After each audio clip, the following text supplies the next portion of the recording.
All right, this is a wind claim, and it blew the cap shingles onto the screen enclosure while the homeowners were in the pool. They knew there was a problem.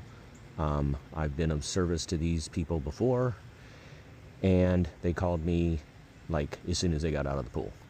I was there the next morning, and you see all those pine needles? You probably can't see them from there. They came from this tree right there.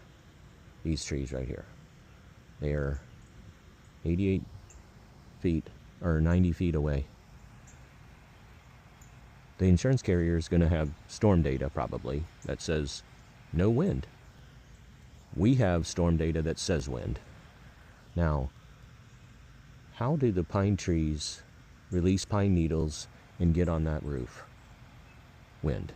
That proves it. You follow me, right? Okay, we'll go to another one next time. Peace and love, guys. This is all about proven loss. You want to have as much evidence for your public adjuster or your attorney as you can. That's all we're doing here.